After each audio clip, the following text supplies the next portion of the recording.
इस लोकसभा चुनाव के लिए केजरीवाल की 10 गारंटियों का ऐलान करने जा रहे हैं।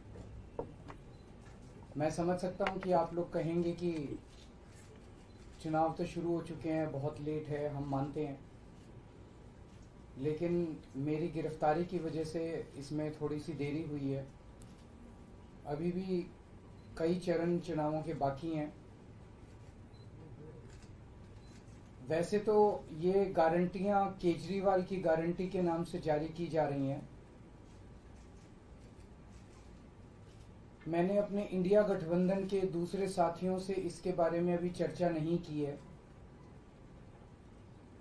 लेकिन जिस किस्म की गारंटी है, मेरा विश्वास है कि इंडिया गठबंधन के किसी भी सदस्य को इसके बारे में परेशानी नहीं होगी। लेकिन ये केजरीवाल की गारंटी है, तो मैं इसकी गारंटी लेता हूं कि मैं अब इंडिया गठबंधन की सरकार बनने के बाद इन सब गारंटियों को मैं अपने सभी साथियों से पूरी करवाऊंगा। ये जो गारंटी हैं 10, ये एक तरह से नए भारत का विजन है। इनमें कई ऐसे काम हैं जो पिछले 75 साल में हो जाने चाहिए थे, जो भी कारण रहे नहीं हो पाए। इनमें कई ऐसे काम हैं जिनके बिना कोई भी राष्ट्र शक्तिशाली नहीं बन सकता। मूलभूत काम है, किसी भी राष्ट्र की फाउंडेशन का काम है, नींव रखने का काम है। उसके बिना राष्ट्र आगे नहीं बढ़ सकता। उन कामों को युद्ध स्तर के ऊपर अगले 5 साल के अंदर पूरा किया जाएगा। इसमें वो गारंटियां हैं जो इस देश के लोगों को महंगाई और रोजगार से छुटकारा दिलाएंगी, उन लोगों को रिलीफ दिलवाएंगी। आजकल देश में मोदी की गारंटी की भी चर्चा चल रही है। मोदी जी की पुरानी गारंटियों के बारे में मैं थोड़ा सा नजर डालना चाहूंगा। जनता तय कर लेगी कि मोदी की गारंटी पे विश्वास करना है कि केजरीवाल की गारंटी पे विश्वास करना है। मोदी जी ने गारंटी दी थी 15 लाख रुपए हर एक के अकाउंट में जमा कराएंगे, वो उन्होंने नहीं कराए। मोदी जी ने गारंटी दी थी हर साल 2 करोड़ रोजगार तैयार किए जाएंगे, वो उन्होंने नहीं किए। मोदी जी ने गारंटी दी थी स्वामीनाथन रिपोर्ट लागू करके उसके हिसाब से किसानों को फसलों के दाम दिए जाएंगे, उन्होंने प्रधानमंत्री बनने के बाद इसको खारिज कर दिया कि मैं नहीं करूंगा। मोदी जी ने गारंटी दी थी कि 2022 तक किसानों की इनकम डबल हो जाएगी, वो नहीं की उन्होंने। मोदी जी ने गारंटी दी थी कि 2022 तक इस देश के हर घर के अंदर 24 घंटे बिजली का इंतजाम किया जाएगा। आज भी देश के कोने कोने तो छोड़िए, देश के कई शहरों के अंदर बिजली के लाले पड़े हुए हैं, बिजली के बड़े बड़े लंबे लंबे पावर कट लगते हैं। मोदी जी ने गारंटी दी थी कि 15 अगस्त 2022 तक साबरमती और बॉम्बे के बीच में बुलेट ट्रेन चालू की जाएगी। अभी तक बुलेट ट्रेन का दूर दूर तक कोई नामो निशान नहीं है। मोदी जी ने गारंटी दी थी 100 स्मार्ट सिटीज बनाई जाएंगी। अब तो शायद ये प्रोजेक्ट ही खत्म हो गया, कोई स्मार्ट सिटीज। इस तरह की ढेरों गारंटी दी थी जो कि कोई गारंटी पूरी नहीं हुई। इसके पहले जब जब चुनाव आए, केजरीवाल ने गारंटी दी थी दिल्ली में और पंजाब में बिजली मुफ्त करेंगे, हमने बिजली मुफ्त कर दी। हमने गारंटी दी थी बिजली 24 घंटे करेंगे, हमने बिजली 24 घंटे कर दी। हमने गारंटी दी थी शानदार स्कूल बनाएंगे, हमने बच्चों की शिक्षा के लिए शानदार स्कूल बनाए। हमने गारंटी दी थी मोहल्ला क्लिनिक बनाएंगे, हमने जितनी गारंटी दी थी सारी गारंटी पूरी की।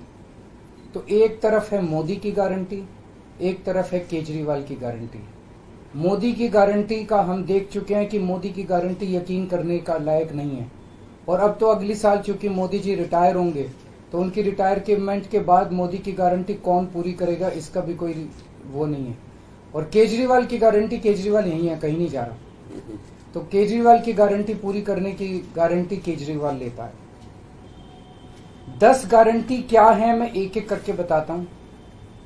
सबसे पहली गारंटी है, देश के अंदर 24 घंटे बिजली का इंतजाम करेंगे।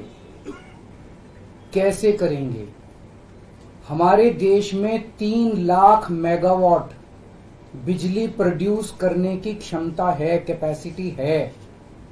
देश की पीक डिमांड, गर्मियों के अंदर पीक डिमांड, देश की सबसे ज्यादा डिमांड होती है 2 लाख मेगावाट। तो आज हमारा देश जितनी बिजली पैदा कर रहा है, पैदा कर सकता है, जितनी डिमांड है उससे कहीं ज्यादा बिजली पैदा करने की हमारी क्षमता है। लेकिन मेरे घर के अंदर फिर भी पावर कट लग रहे हैं। क्यों? मैनेजमेंट खराब है। दिल्ली में भी यही हाल था, पंजाब में भी यही हाल था। बिजली तो थी लेकिन मैनेजमेंट खराब था। हमने मैनेजमेंट ठीक करके दिल्ली में भी 24 घंटे बिजली का इंतजाम किया, पंजाब में भी किया, देश में भी करके दिखा सकते हैं क्योंकि हमें एक्सपीरियंस है। देश के गरीब लोगों को बिजली मुफ्त दी जाएगी। दिल्ली में करके दिखाई, पंजाब में करके दिखाई, पूरे देश के अंदर फ्री कर सकते हैं। 1.25 लाख करोड़ रुपए का खर्चा आएगा। एक एक कैलकुलेशन करके लाया हूं मैं हवा में गारंटी नहीं देता। केजरीवाल की गारंटी एक ब्रांड है मार्केट के अंदर। अगर हम कुछ बोलते हैं तो वो पूरी करते हैं। तो 1.25 लाख करोड़ रुपए का खर्चा आएगा। 1.25 लाख करोड़ रुपए हम इंतजाम करेंगे। 1.25 लाख, उसके अंदर पूरे देश के गरीबों को 200 यूनिट बिजली मुफ्त मिल सकती है। आज भी हमारे देश के गरीब लोगों को ये बिजली की पहली गारंटी थी। दूसरी गारंटी है शिक्षा की। कोई भी देश तब तक तरक्की नहीं कर सकता जब तक उसके हर बच्चे को अच्छी शिक्षा का इंतजाम ना कर दिया जाए। अगर किसी देश के अंदर ढेरों लोग अनपढ़ हैं, अगर किसी देश के अंदर ज्यादा बच्चे, कई बच्चों को बिलो स्टैंडर्ड, सब क्वालिटी, गंदी बेकार शिक्षा मिलती है, वो देश कभी आगे नहीं बढ़ सकता। आज हमारे देश के अंदर सरकारी स्कूलों का बुरा हाल है। 10 लाख सरकारी स्कूलों के अंदर 18 करोड़ बच्चे पढ़ते हैं जिनका कोई भविष्य नहीं है। दिल्ली के अंदर हमने करके दिखाया, पंजाब के अंदर करके दिखाया। देश के सारे सरकारी स्कूलों को शानदार बनाएंगे, अच्छे बनाएंगे, प्राइवेट स्कूलों से भी बेहतर बनाएंगे। और इस देश के अंदर पैदा होने वाले हर बच्चे के लिए, चाहे वो अमीर का बच्चा हो चाहे गरीब का बच्चा हो, अच्छी, शानदार और फ्री शिक्षा का इंतजाम किया जाएगा। अगर आप अमीर हैं, अपने बच्चे को प्राइवेट में भेजना चाहते हैं, भेजिए। लेकिन आप अगर सरकारी स्कूल में अपने बच्चे को भेजते हैं तो प्राइवेट स्कूल से किसी 1% भी कम नहीं होगी उस शिक्षा की क्वालिटी। ऐसी शिक्षा का इंतजाम गांव-गांव के कोने-कोने, देश के कोने-कोने में अच्छी शिक्षा का इंतजाम करेंगे। दिल्ली में किया, पंजाब में किया, हमें करना आता है, हमारी नीयत है। हम ये काम आजादी के वक्त हो जाना चाहिए था लेकिन नहीं हुआ। देर आए दुरुस्त आए, आजादी के 75 साल बाद भी हो गया तो बहुत अच्छी बात है। इस काम को करने के लिए 5 लाख करोड़ रुपए लगेंगे। 2.5 लाख करोड़ रुपए केंद्र सरकार देगी, 2.5 लाख करोड़ रुपए राज्य सरकार देगी। हर साल 5 साल में हर साल 50,000 करोड़ रुपए का खर्चा आएगा केंद्र सरकार को। 50,000 करोड़ तो कुछ भी नहीं। अगर 50,000 करोड़ रुपए सालाना खर्चे में मेरे देश के बच्चा अगर 18 करोड़ बच्चों को अच्छी शिक्षा मिल जाए, इससे अच्छा और क्या हो सकता है। तीसरा, स्वास्थ्य।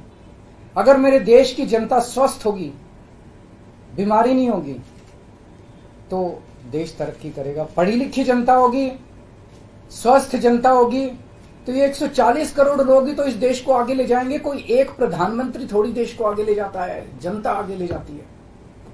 तो सब लोगों को अच्छे इलाज का इंतजाम करेंगे। आज अगर किसी को के घर में कोई बीमार हो जाए, बड़ी बीमारी हो जाए, सरकारी अस्पतालों का बुरा हाल है पूरे देश के अंदर और प्राइवेट वालों ने लूट मचा रखी है। पूरे देश में कोने कोने में, हर गांव में, हर मोहल्ले में मोहल्ला क्लिनिक खोला जाएगा। शानदार डिस्ट्रिक्ट हॉस्पिटल जितने, उनको मल्टी स्पेशलिटी बना के उनको शानदार प्राइवेट हॉस्पिटल्स की तर्ज पे बनाया जाएगा। और इस देश में पैदा होने वाले हर व्यक्ति का पूरा इलाज मुफ्त होगा, इंश्योरेंस के आधार पे नहीं होगा। ये बहुत बड़ा स्कैम है। जितनी सरकारी, राज्य सरकारें, केंद्र सरकार इंश्योरेंस आधारित जो स्कीम बनाती हैं, ये सब बहुत स्कैम है इंश्योरेंस कंपनीज के साथ। हम इंफ्रास्ट्रक्चर क्रिएट करेंगे, कोने कोने के अंदर, गांव गांव के अंदर इंफ्रास्ट्रक्चर क्रिएट करेंगे, हेल्थ इंफ्रास्ट्रक्चर क्रिएट करेंगे, अस्पताल बनाएंगे, मोहल्ला क्लिनिक बनाएंगे, ताकि लोग वहां जाके अपना इलाज करा सकें। और सबका इलाज मुफ्त होगा, चाहे अमीर हो चाहे गरीब हो। इसके लिए भी 5 लाख करोड़ रुपए का खर्चा आएगा। 2.5 लाख करोड़ राज्य सरकार देगी, 2.5 लाख करोड़ केंद्र सरकार देगी। 5 साल के अंदर 5 लाख करोड़ रुपए, हर साल 50-50 हजार करोड़ का खर्चा आएगा। राष्ट्र सर्वोपरि हमारी चौथी गारंटी। चीन ने हमारे देश की जमीन पे कब्जा कर लिया।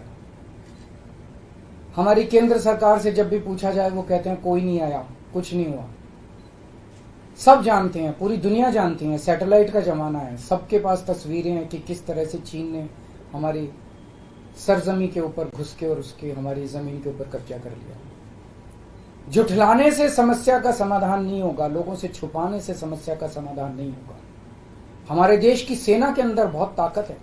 हमारे देश की सेना को एक बार इजाजत तो दीजिए, उसको स्वतंत्रता तो दीजिए काम करने की। वो देखिए आपको जीत के लाती है। तो हमारे देश की जितनी जमीन पे चाइना ने कब्जा किया हुआ है, उस जमीन को चाइना के कब्जे से छुड़वाएंगे। इसके लिए एक तरफ डिप्लोमेटिक लेवल पे एफर्ट्स किए जाएंगे और सेना को पूरी स्वतंत्रता दी जाएगी कि वो इसके बारे में जो कदम उठाना चाहे कदम उठा सकती है। सेना को आज जो रोका जा रहा है वो रोका नहीं जाएगा। आज हमारी ये अग्निवीर योजना जो है कि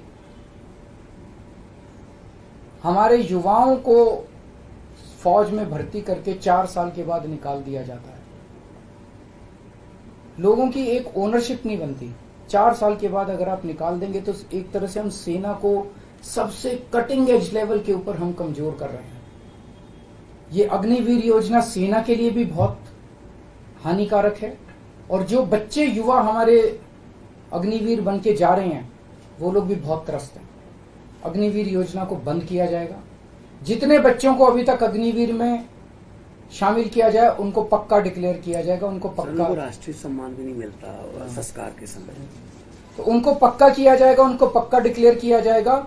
और सेना के अंदर ये ठेकेदारी के ऊपर एक तरह से कच्चे में अग्निवीर तो कच्ची नौकरी हुई ना, कच्ची नौकरी ये बंद की जाएगी और वापस पक्के के अंदर बच्चों को लिया जाएगा। और सेना को ये अग्निवीर योजना लाए थे क्योंकि केंद्र सरकार का मानना था कि सेना के ऊपर उनकी तनख्वाह और उनकी पेंशन के ऊपर पैसा ज्यादा खर्च हो रहा है। सेना के ऊपर, उस देश की सुरक्षा के ऊपर जितना पैसा खर्च करने की जरूरत है उतना पैसा खर्च किया जाएगा। देश की सुरक्षा के साथ खिलवाड़ नहीं किया जा सकता। छठी गारंटी किसानों के लिए। किसानों को आप इज्जत की जिंदगी दे सकते हैं अगर आप उनको उनकी फसलों के पूरे दाम दे दें। किसान कोई भीख नहीं मांग रहा, किसान अपना हक मांग रहा है। किसान अपनी बारिश में, धूप में मेहनत करके और अपनी फसल उगाता है और उसके बाद जब उसको फसलों के पूरे दाम नहीं मिलते तब वो अपने ऋण नहीं चुका पाता, आत्महत्या करने के लिए मजबूर होता। अगर आप उसकी फसलों के दाम सुनिश्चित कर दें तो किसान को आपसे कोई फेवर नहीं चाहिए। स्वामीनाथन रिपोर्ट के आधार के ऊपर किसानों को उनकी फसलों के पूरे, सभी फसलों के पूरे दाम एमएसपी के आधार पर पूरे दाम दिलवाए जाएंगे। 7वीं गारंटी, दिल्ली को पूर्ण राज्य का दर्जा दिलवाया जाएगा, जो दिल्ली वासियों का कई दशकों से दिल्ली के लोगों का हक है। बेरोजगारी, आज पूरे देश का युवा बेरोजगारी से त्रस्त है। इसके लिए हमने बहुत डिटेल्ड प्लानिंग की है। हमारे मंत्रियों ने, हमारी टीम ने बैठ के, सब लोगों ने बैठ के कि 1 साल के अंदर 2 करोड़ रोजगार का इंतजाम किया जाएगा ताकि हमारे युवकों को बेरोजगारी से निकाला जा सके। ये प्रोडक्टिव और इफेक्टिव एम्प्लॉयमेंट होगी। भ्रष्टाचार, बीजेपी की वॉशिंग मशीन को चौराहे के ऊपर खड़ा करके तोड़ा जाएगा। बीजेपी की वॉशिंग मशीन इस देश का भ्रष्टाचार का सबसे बड़ा कारण है। सबसे बड़ा सोर्स जो है वो बीजेपी की वॉशिंग मशीन है। ईमानदार लोगों को जेल भेजने और बेईमानों को संरक्षण देने की आज जो मौजूदा व्यवस्था है, इस व्यवस्था को समाप्त किया जाएगा। दिल्ली और पंजाब में जिस तरह से हमने भ्रष्टाचार पे दोनों लेवल पे, छोटे लेवल का भ्रष्टाचार और बड़े लेवल का भ्रष्टाचार हमने जो वार किया है, उसी लेवल पे इफेक्टिव तरीके से पूरे देश को भ्रष्टाचार से निजात दिलवाई जाएगी। और 10वीं और आखिरी गारंटी व्यापारियों के लिए, अगर किसी देश के अंदर व्यापारी और उद्योगपति खुल के व्यापार नहीं कर सकते, अपने व्यापार को नहीं बढ़ा सकते, तो वो देश कभी तरक्की नहीं कर सकता। उस देश के अंदर कभी जॉब्स पैदा नहीं हो सकते। और ये डेटा बताता है कि पिछले 8-10 साल के अंदर इस देश के 12 लाख हाई नेटवर्थ इंडिविजुअल्स, बड़े बड़े अमीर लोग इस देश के अंदर व्यापार और उद्योग बंद करके विदेशों में चले गए हैं, क्योंकि इस देश के अंदर आतंक मचा रखा है सरकार, केंद्र सरकार ने, उन लोगों को डराने का, धमकाने का। जीएसटी को पीएमएलए से बाहर किया जाएगा, जीएसटी का सरलीकरण किया जाएगा, सारी प्रशासनिक और लीगल व्यवस्थाओं को सरलीकरण किया जाएगा और एक ऐसी व्यवस्था की जाएगी कि अगर इस देश के अंदर कोई सही तरीके से व्यापार करना चाहे तो वह व्यापार कर भी सकता है, उद्योग खोल भी सकता है, ज्यादा परमिशंस की जरूरत नहीं होगी और बड़े स्तर के ऊपर हम व्यापार को और उद्योग को, हमारा टारगेट चाइना को पीछे छोड़ना है, जो आज इस दुनिया के अंदर इसमें व्यापार में और उद्योग में और प्रोडक्शन में बहुत आगे है। हमारा कंपटीशन उनके साथ है। तो इसके लिए सभी व्यापारियों को, उद्योगपतियों को आगे बढ़ने का मौका दिया जाएगा। ये हम लोगों की 10 गारंटी है और मजबूत गारंटी है और मैं समझता हूं कि देश को इन सब उससे तरक्की मिलेगी। अगर आपके कोई प्रश्न है तो। वॉशिंग मशीन वाली बात कही, तो क्या इसका मतलब है कि जो कार्रवाई हो रही है वैसी कार्रवाई आप लोग करेंगे? नहीं, हम कह रहे हैं वॉशिंग मशीन तोड़ेंगे। हम ये कह रहे हैं कि आज ईमानदार लोगों को पकड़ पकड़ के जेल भेजा जा रहा है, बेईमानों को वो अपनी पार्टी में शामिल करके संरक्षण देते हैं और उनको ईडी और सीबीआई के केस, ये व्यवस्था बंद की जाएगी। जो असली बेईमान है, जिन्होंने असली में बेईमानी की है, उन लोगों को पकड़ा जाएगा। इस तरह से पॉलिटिकल तरीके से विक्टिमाइजेशन बंद किया जाएगा। कल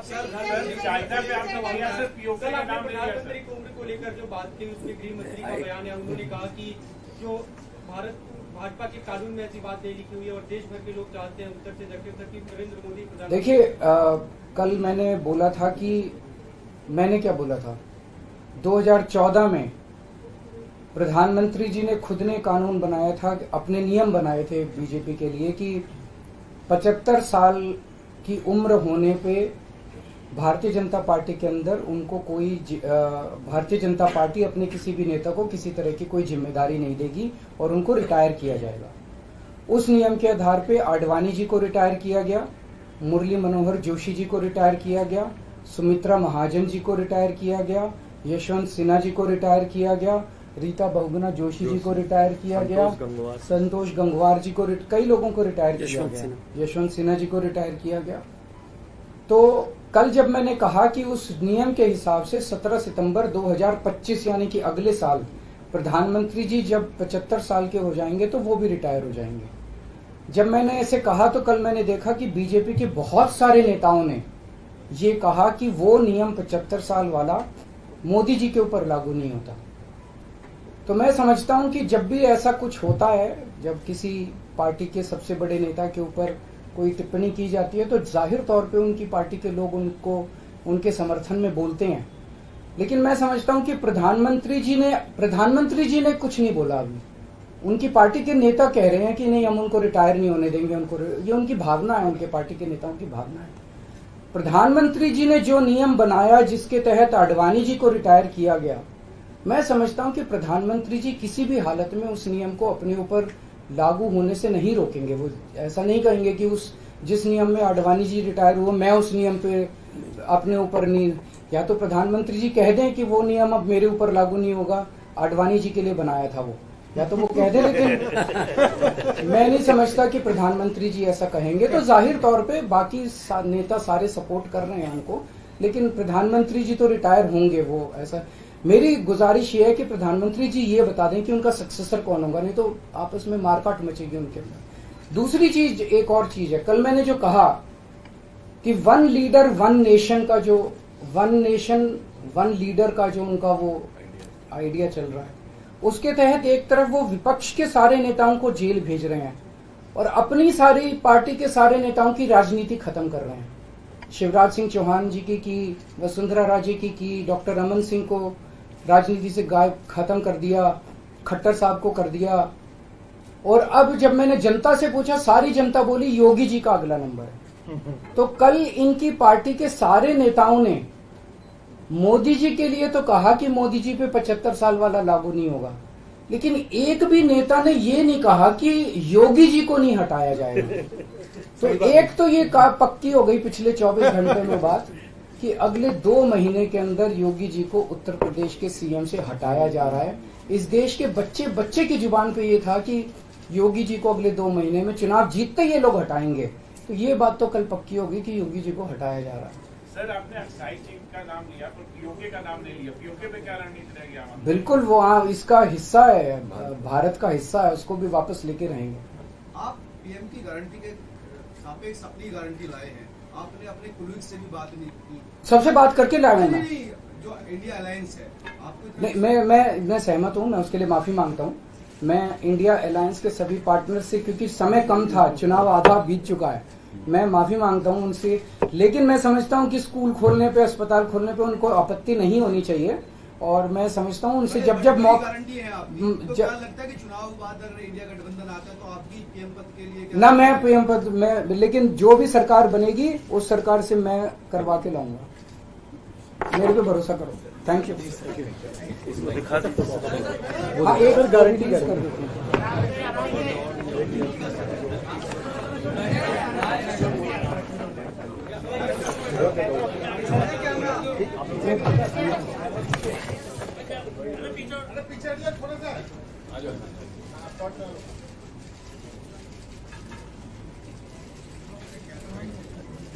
Thank you. How many seats are you winning in Delhi?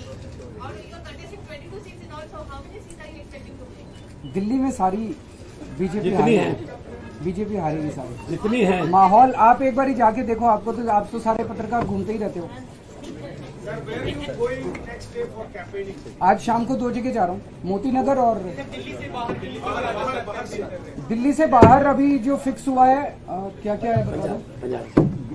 Bihar में महाराष्ट्र 17 तारीख को है, 16 तारीख को रांची है शायद, उसके बाद है 16 तारीख को सुबह रांची है, शाम को पंजाब है, 15 तारीख को लखनऊ है, और भी बन रहे हैं अभी plan. So you have, Will you be PM if India Alliance getting power? Akash?